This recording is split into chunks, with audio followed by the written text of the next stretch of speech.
Assalamualaikum warahmatullahi wabarakatuh. Perkenalkan, nama saya Syahrul Ramadan. Saya ingin mempresentasikan dari mata kuliah psikologi yang bertemakan tahap perkembangan psikoseksual, implikasi teori terhadap bimbingan dan konseling. Setiap orang berkembang diri dan kepribadiannya. Banyak teori tentang perkembangan kepribadian. Salah satu teori yang terkenal adalah perkembangan psikoseksual dari Sigmund Freud. Sigmund Freud merupakan pelopor teori psikodinamika. Teori yang dikemukakan Freud berfokus pada masalah alam bawah sadar sebagai salah satu aspek kepribadian seseorang. Penekanan Freud pada alam bawah sadar berasal dari hasil pelaksanaan terhadap pengalaman pribadi para pasiennya, di mana ditemukan bahwa peristiwa-peristiwa yang terjadi pada masa kanak-kanak sangat mempengaruhi kehidupan pasien di masa selanjutnya. Impresinya terhadap pentingnya periode awal kehidupan manusia yang informasinya kemudian tertanam dalam alam bawah sadar meyakinkan bahwa informasi dalam alam bawah sadar itu sangat penting, karena dari situlah muncul berbagai gangguan emosi. Freud hidup di masa seksual menjadi sesuatu yang sangat tabu. Freud berusaha menjadikan seks sebagai sesuatu yang sangat natural, meskipun sepertinya terdengar overgeneralisasi. Karena itulah kenikmatan pada setiap bagian tubuh menjadi sama menggemaskannya dengan kenikmatan seks. Hanya saja memiliki area spesifik yang berbeda dalam memenuhi kenikmatannya. Selanjutnya kita membahas tahap psikoseksual. Tahap psikoseksual yaitu ada 5. Yang pertama tahap oral, yang kedua tahap anal, yang ketiga tahap palix, yang keempat tahap latensi, yang kelima tahap genital.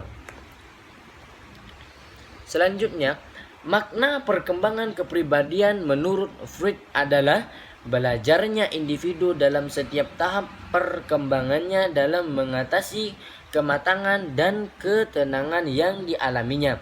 Adapun tahap perkembangan menurut Freud disebut tahapan-tahapan perkembangan psikoseksual Freud. Selanjutnya kita akan membahas tahap-tahap perkembangan psikoseksual Freud, yang mana tahap-tahap perkembangan psikoseksual Freud ini ada 5. Tahap yang pertama yaitu oral. Oralnya itu dari usia 0 sampai 1 tahun. Pusat erotis adalah mulut. Pengalaman atau tugas kunci menyapihan dari menyusu. Tahap yang kedua adalah anal, yaitu dari 1 tahun sampai 3 tahun. Pusat erotis adalah anus. Pengalaman atau tugas kunci toilet training. Yang ketiga yaitu tahap falik, yaitu dari 3 sampai 5 tahun. Pusat erotis adalah penis. Pengalaman atau tugas kunci identifikasi kepada model-model peranan orang dewasa dan mengatasi krisis ejipal. Selanjutnya tahap yang keempat, latensi, yaitu dari 6 sampai 12 tahun. Pusat erotis tidak ada. Pengalaman atau tugas kunci memperluas kotak sosial.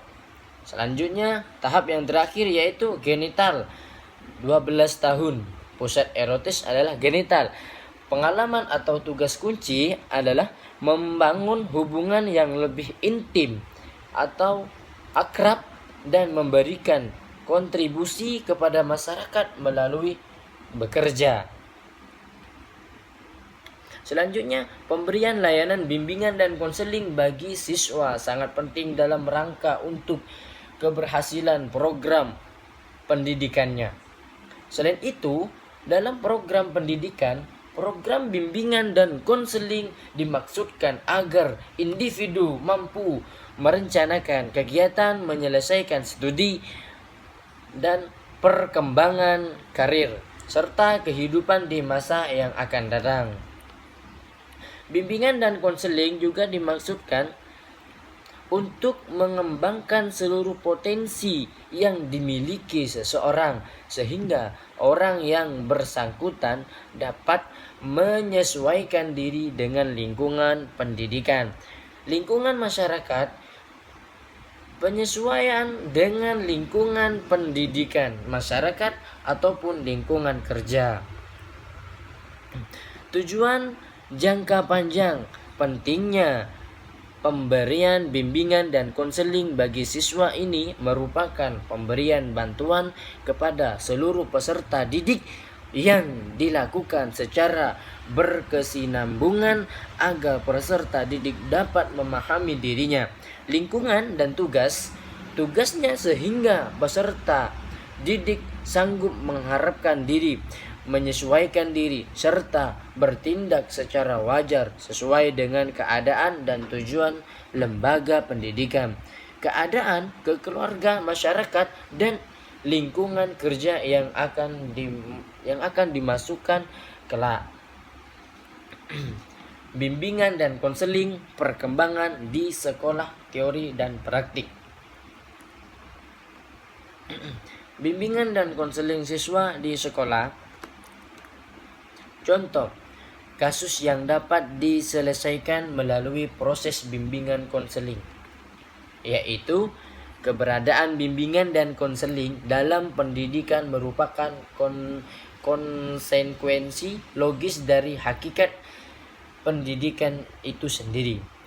Teori bimbingan dan konseling bertolak dari pandangan tentang hakikat manusia dan dikembangkan dari kerangka pikir tentang perkembangan kepribadian dan perubahan perilaku manusia yang dapat difahami dari berbagai model teori. Apakah ada yang ingin bertanya? Pernyataan ke-1 dan pernyataan kedua dan pernyataan ketiga.